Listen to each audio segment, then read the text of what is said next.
Welcome to Attainable and Sustainable. I am your host, Devora Goldberg.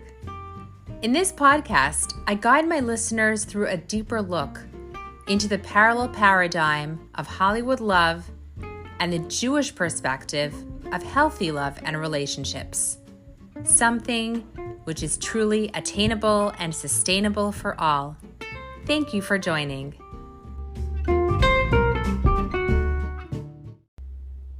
Welcome everyone to today's episode number 2 of Attainable and Sustainable. Today's title is called Shaking Queen Elizabeth's Hand. Now, at the end of last episode, I announced that this week's episode is going to be titled My Ectopic Pregnancy, the Non-Hollywood Way. And it's actually ready to be broadcast. But I decided to publish it in 2 weeks' time and to speak about a different topic this week instead. Now, why is that? Now, firstly, because the story of my ectopic pregnancy actually took place on Yom Kippur exactly 7 years ago. And I felt that the appropriate time to release the story would be when this episode is actually going to be coming out just 3 days before Yom Kippur. So again, in 2 weeks' time, when episode 3 is coming out, is going to be a few days before Yom Kippur, exactly the timing 7 years ago when this ectopic pregnancy took place on the Jewish calendar on Yom Kippur. The second reason why I decided to put out a different topic for this week is because since last episode, I've gotten great feedback from lots of listeners, with the majority of the comments asking me for my why. Why did I decide right now to put out my podcast? What made the timing of right now perfect for this message to go out? So I believe that God leads the path of man and really takes us to places where we have to be and shines the light and gives us the message at the time when we're supposed to hear it.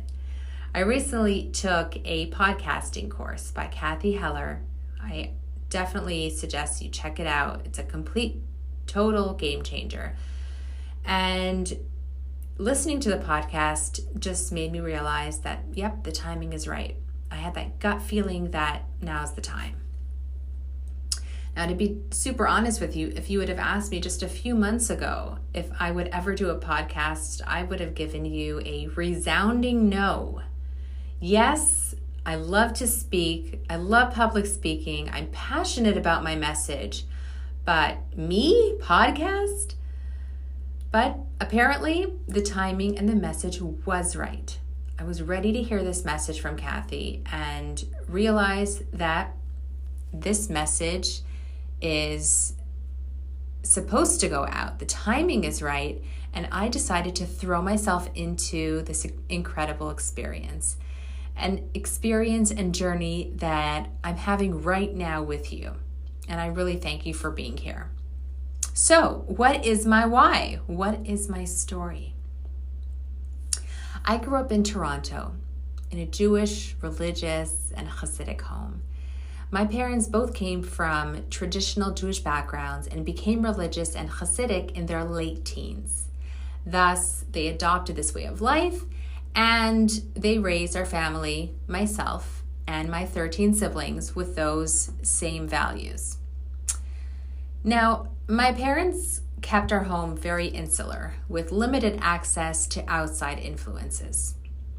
Very similar standards to the Ginsburg family, who I featured in last week's episode, featuring also Oprah in the Jewish bedroom. That was the title. And just like what we saw in the Ginsburg family, in my childhood home, we grew up with no TV, no movies, no politics, really no outside influences. We only spoke about Jewish topics. Only Jewish books were read, Jewish-based videos were watched, and lots of slideshows were watched of when we were younger. So my parents would take pictures and they would have them printed on these little slides And those little slides, those slideshow machines where you insert the small films into the slots and someone would click the button to change the picture on the wall from one to the next. Okay, so that's what we were entertained with. Anyways, I think I just dated myself. So coupled with that, so I had an insular, very limited to outside influences within the home, but at the same time, I went to a modern Orthodox school growing up. And unlike me, my classmates were allowed to watch TV and movies. They were constantly speaking about what they were watching on TV after school or on the weekends. They reenacted the movies and the shows. They talked about it. They sang the songs. And I wanted some of that too. I guess you can say that they kind of whet my appetite. So under their influence, I'd go over to their houses and watch the movies and shows just like them. I was happy. I felt complete. I was in the know. I was cool just like them. What I didn't realize at the time was that eventually I would come to challenge the very entertainment which glorified the world. Now, we all have the influence of Hollywood ingrained within us, one way or the other. Maybe it's the movies we watch, maybe the fact that we follow the lives of celebrities on social media. I mean, how many of us were following the Kardashians year after year, right? We're very well aware of how love is portrayed in the Hollywood paradigm. I like to call it the good, the bad, and the ugly. We see the glamorous dating pictures. We see the super large diamond rings, the types of weddings they have, followed by luxurious honeymoons. Their pictures are plastered everywhere. And it makes us think that Hollywood stars have it all. But do they? When we see the headlines that one partner cheated on the other, or there's some kind of dramatic breakup, is that really called having it all? Is that the morals that we want to emulate? Yes, these celebrities have the money to cover the legal fees, so that part may not be such a heartache. But there's pain involved. There's a cyclical pattern which we see over and over again of love, deceit, pain, more love, more deceit, more pain, and over again. Now, of course, I do acknowledge that not all celebrity relationships follow this pattern, but there is enough for us to witness out there, right? I believe that what it does to the majority of people is really ingrained in our subconscious that what we see in Hollywood is inevitable. It's bound to happen in every, or most, or some, and maybe in our own relationship as well. Now, as I've lectured on this topic over the years, either one-on-one or to large groups, I realized at the get-go that I was really up against Hollywood. Who was I to teach and compete with the blazing love out there? All the shows that were airing were proving to be the real thing, right? The Bachelor, Friends, The Big Bang Theory, and many others. I'm not going to go into detail. We all know them. Who was I? Who was I to introduce anything beyond that, right? That is portrayed in the world as the ultimate love, the ultimate beauty, the ultimate relationships. And I was coming now to prove that another method works. But at the same time, it bothered me, right? So you see the love, you see the headlines, and you know that there's something else. Every time I watched a show or I saw a headline, it just seemed unsettling to me. I knew there was more. I knew that there was something more enriching than the constant buzzing culture of hooking up, falling in love, expecting the cheating to begin, finding out about disloyalty, the divorces, all these headlines that we see time and time again. I knew there was more. How many celebrity homes can we point to that actually have a two-parent home, a solid relationship, a marriage that lasts years and years and years? I grew up in a two-parent home, and the majority of the community that I grew up in had a two-parent home as well. That was my upbringing, and it was beautiful. Yes, I acknowledge, to the outside world, my childhood may have seemed sheltered, yet I also grew up with parents who loved each other, and we as kids all knew it. And there was a security in that knowing. Now, if my parents had an argument, by the way, we actually didn't know about it. They took it behind closed doors, and they took their love behind closed doors too. We never witnessed their affectionate touch. It was reserved for them. No one else had to know. And we didn't question if they loved each other because we didn't witness their affection. We didn't need to see it. It was love that was palpable, and we knew it was there. So, watching the TV shows, and at the same time having the knowledge of the deep-rooted Jewish values, really got me thinking and questioning, what's the correct paradigm over here? Now, ironically, after looking at it more closely, I've discovered that the Jewish message of love and relationships, right, and the Hollywood message of love and relationships are exactly the same. Interesting. What's the message? The message is, you're not always available. Your body is not always available. But the difference here is that Judaism encourages this message right at the get-go, and Hollywood advertises it after the fact. Allow me to explain. Hollywood first. After a woman finds out that her husband, let's say, has been intimate with another woman, she claims, and we see it all over the blazing headlines, I'm not good enough, that you have to turn to someone else's body? Why don't you just see me for who I am? Of course, I'm more than a body. I'm more than just sexual pleasure. You got to go to someone else? Right? That's one example. Or how about after a woman is harassed in her workplace? She becomes a celebrity in the Me Too movement. She may bring her message to the media, and they let the world know, come forth, all women. We're all reclaiming our bodies. Come forward, tell your story. Let us know if you've been harassed, and we're going to showcase it to the world as well. And then what happens? Others come forward and tell their stories, and they shame the men who are involved. And yes, it is incorrect what has happened. I do acknowledge that. But what happens? People shake their heads in dismay. How women have been misused and abused. And again, I agree. Being misused and abused is incorrect. It is wrong, and I completely condemn it. But what happens? This is the big topic. How dare society judge women by their bodies? Okay? So again, I completely condemn physical and sexual harassment. I am in no way minimizing the pain that women have gone through, and I wish in my heart of hearts that this kind of abuse will end immediately.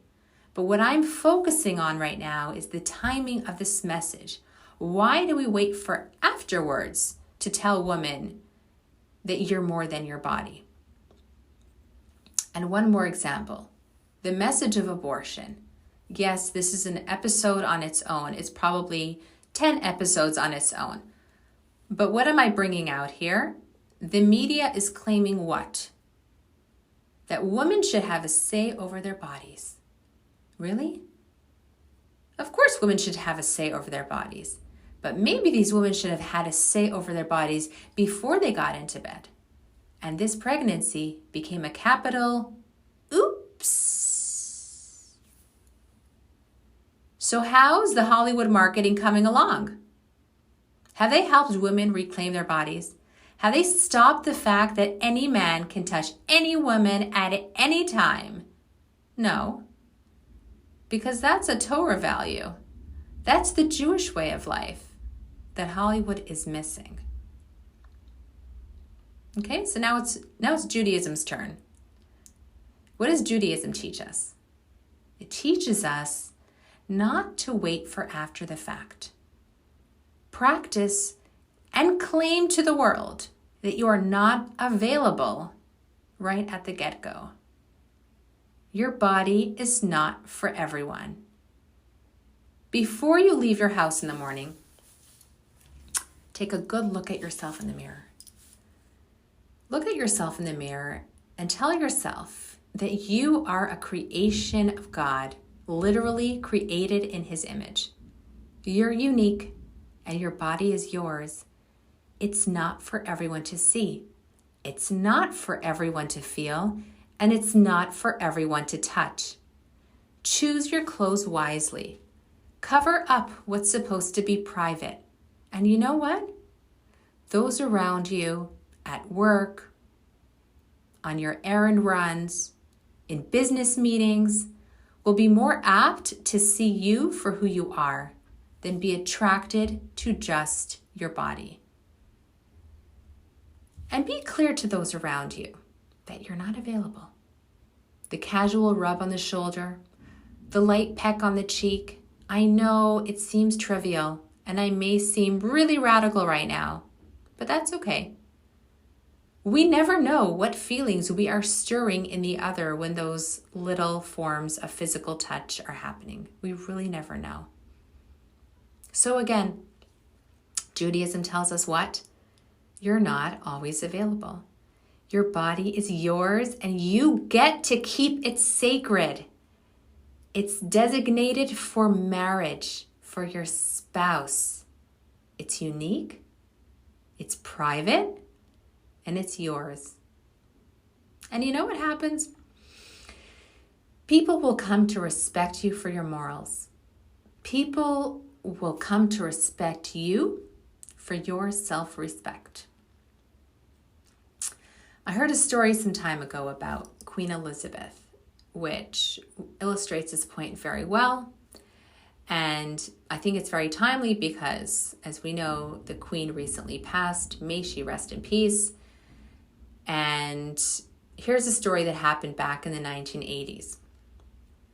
There was a Jewish professor who was invited to meet the Queen at Buckingham Palace. Now, the day arrived, and he joined the long line of visitors who awaited the Queen's arrival.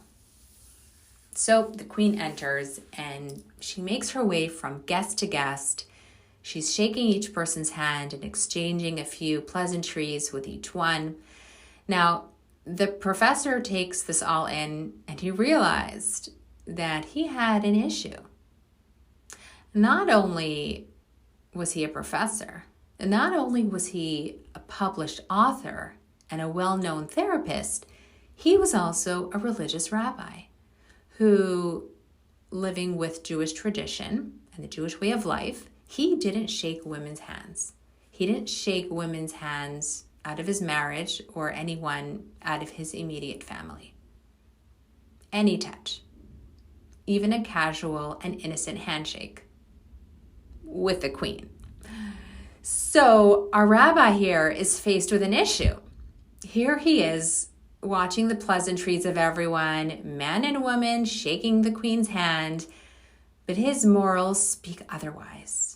How could he refuse to shake the Queen's hand? What would people think? How would the media respond? You know, they're there with their cameras, with their notepads. What humiliation was waiting for him? As the Queen approached nearer and nearer, his brain was racing for some quick solution. What could he do? What could he do? How could he fix and rectify this situation quickly? But he found none. He found no solution. Now, being a rabbi, he was aware that some Jewish authorities actually permit shaking hands just to avoid embarrassment.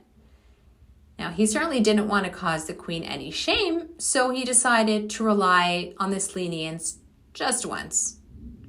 And he reckoned the queen wears gloves, so he technically wasn't touching her directly. The line moved quickly, and soon the professor was standing face to face with the queen. What did he do? He respectfully extended his hand.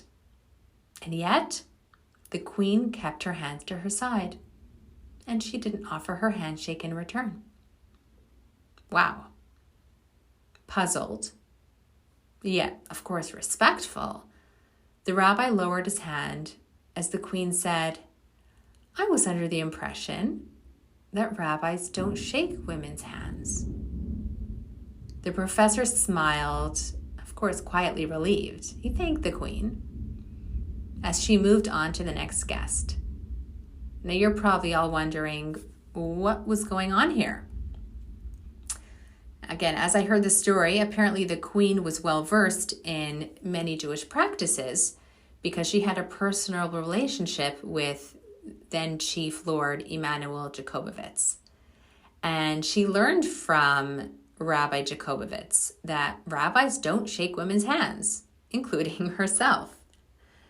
And she didn't think that she had any extra privileges, right? She respected it. And she expected the same treatment or the same thing to happen with this rabbi as well. Now, why do I bring in the story? Because as I mentioned in my last episode titled Oprah in the Jewish Bedroom, Judaism creates boundaries for us to follow for the people outside of our marriage, which then allows the marriage itself, which is the real relationship here, to remain the single source of touch, the single point of intimacy, and the single point of attraction. Now, what's the point of this all? I'm going to grab an analogy here.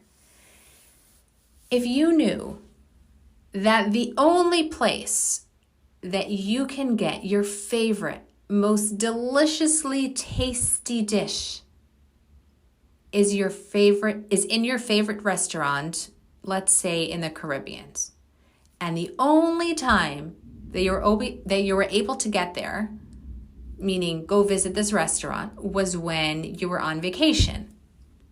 Only in the wintertime when you'd go there with your family. What would you do? Would you try to get there on a more frequent basis? No, because you knew that you only go there every single winter with your family and you'd wait for it. But as you'd wait for it, you may talk about it. You may talk about the restaurant and the most delicious dish that you love eating there. You would imagine the food. You would let the saliva build up in your mouth. I just want you to go there for a moment and realize, because we're expecting something, and the knowledge that something is so good that's waiting for you somewhere and sometime. It's not right now, but the time will come when you're going to taste that dish and you know it's waiting for you. And when you will experience it, you're going to enjoy it to the fullest. It's one dish in one restaurant that it's experienced one time of year. Now, Judaism wants our intimate life between husband and wife to be that good, to be that exciting as that tasty dish. Now, how can it be that good if we're available for everyone to touch? If there's room for touching, kissing, maybe cheating with someone else outside of your marriage. And again, it all starts with a single touch, a single one touch. So, Hollywood allows you to claim your body after the fact. Judaism encourages you to face the world and announce with pride I'm not available for everyone. I'm only available for my spouse. Whether I'm married or not, I reserve intimacy for one person and one person only. Now, as I mentioned in the beginning of this episode, next week's episode is titled My Ectopic Pregnancy Journey, the Non-Hollywood Way.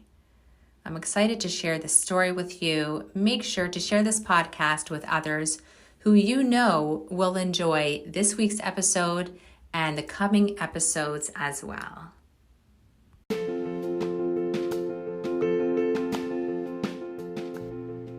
Thank you for joining this podcast. As always, I welcome your questions, feedback, and support. Be sure to follow me on Instagram at Your Right to Shine. Until next time, continue to be inspired.